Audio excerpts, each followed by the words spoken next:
Positive एथीइज्म Hindi channel प्रेक्षकों को स्वागत। आज मैं श्री जे.के. वर्मा से लिखी हुई महान स्वतंत्रता सेनानी सुब्रमण्य भारती जी का जीवन वृत्त आपके सामने प्रस्तुत करना चाहती हूँ। मैट्रिक पास की। फूफा की बातों का भारती पर गंभीर प्रभाव पड़ा तथा वे जिंदगी में कुछ गंभीर होने लगे। सबसे पहले उन्होंने पढ़ाई पर लगों दम्श को धोने यानी मैट्रिक की परीक्षा देने का फैसला किया। उन्हें पता था कि उनमें इतनी बुद्धि आ चुकी है कि वे मैट्रिक की परीक्षा आसानी से पास कर सकते हैं। उन्होंने इलाहाबाद विश्वविद्यालय से संबद्ध सेंट्रल हिंदू कॉलेज से मैट्रिक की परीक्षा के फॉर्म भर दिए। उन दिनों में मैट्रिक की परीक्षार्थियों को संस्कृत एवं हिंदी अथवा दो अन्य भाषाओं में परीक्षा देने होती थी। अन्य विषय तो सभी के लिए बराबर होते थे। भारती ने इस परीक्षा में हिंदी और संस्कृत भाषा को ही चुना तथा प्रथम श्रेणी में मैट्रिक की परीक्षा पास कर ली। लेकिन परीक्षा पास कर लेने के बाद वे सोच में पड़ गए कि अब आगे क्या करें। सुलगते हुए विचार। काशी में रहकर भारती ने अनेक कविताएं लिखी। अपनी कविताओं का उन्होंने महाकवि शैली के साथ भी संबंध जोड़ा। वे अपनी कविताओं के साथ साथ शैली की कविताओं को भी लोगों को सुनाया करते थे। यहाँ रहने का एक और लाभ जो उन्हें हुआ वह यह था कि उन्हें यहाँ संस्कृत काव्य के अनेक पक्षों को जानकारी मिल जाती थी। जो परंपरागत व्याख्याएं होती थी उनमें वे पूरी रुचि लेते थे। अपने काव्य से उन्होंने जनमानस को झंझोड़ने का कार्य किया। उन्होंने उस समय देश के हालात का गहराई से अवलोकन किया तथा जीवन की सच्चाई को अपने काव्य में उतारा, जिसे लोगों ने बहुत पसंद किया। स्त्री पुरुष में भेदभाव आखिर किस लिए? भारती ने भारतवासियों को झंझोड़ते हुए कविताएं लिखी, जिसमें उन्होंने स्पष्ट किया कि संसार को चलाने के लिए ही ईश्वर ने पुरुष व स्त्री को बनाया है। दोनों ही समान अस्तित्व व महत्व रखते हैं। अगर एक न हो तो संसार चल ही नहीं सकता। फिर भी दोनों में आखिर किस लिए फर्क माना जाता है? आखिर स्त्रियों को हीन किस लिए समझा जाता है? पुरुष को बेहतर क्यों माना जाता है?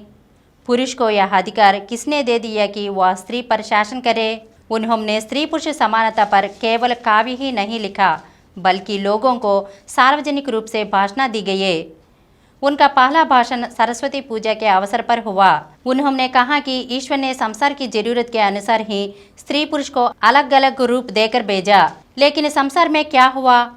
पुरुष ने स्त्री को नीचा समझा और स्त्री इसे सहन कर गई, इसे अपने नियत मान लिया।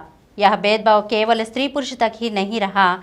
इंसान ने अलग अलग धर्म व जातियाँ बन ली। इन जातियों और धर्मों में भी अलग अलग वर्गीकरण कर दिया। किसी को ऊंचा तो किसी को नीचा बना दिया गया। जो ऊंचा बना वह गर्दन ताने रहा और जो नीचा माना गया वह खामोश रहा। इस अत्याचार, इस अनाचार और सामाजिक कुरीतियों से समझौता करके हम लोग समाज को कमजोर कर रहे हैं। जब तक हम लोग भेदभाव करना नहीं छोड़ेंगे, एक दूसरे को समान नहीं समझेंगे, तब तक संगठित नहीं होंगे, और जब तक संगठित नहीं होंगे तब तक अंग्रेज हम लोगों पर शासन करते रहेंगे और हम लोग गुलामों का जीवन व्यतीत करते रहेंगे। अंग्रेजों पर बरसे। अंग्रेजों के शासन से हो रही भारतीयों की दुरावस्था पर उनका दिल फंसीज गया। वे अपनी कलम व भाषणों के माध्यम से अंग्रेजों पर जैसे बरस पड़े। उन्होंने लोगों को झकझोरते हुए कहा, आप सभी को सोचना होगा कि अंग्रेज आखिर किस तरह से हम लोगों से श्रेष्ठ हैं।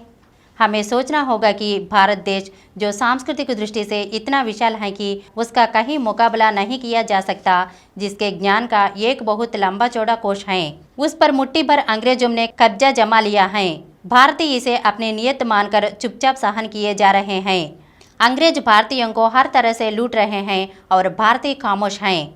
यह हमारा दुर्भाग्य नहीं है तो और क्या है? देशवासियों, जग जाओ और अपनी कमजोरी को निकाल बाहर फेंको तथा अंग्रेजों को स्वयं पर हावी मत होने दो।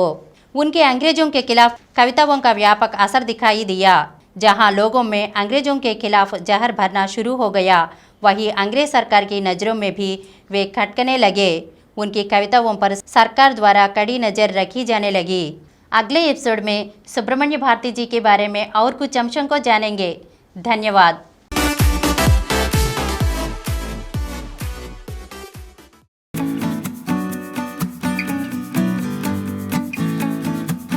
Download Samaram multi-channel app and watch your favorite channels from your mobile. App available on Google Play Store and subscribe to the channels.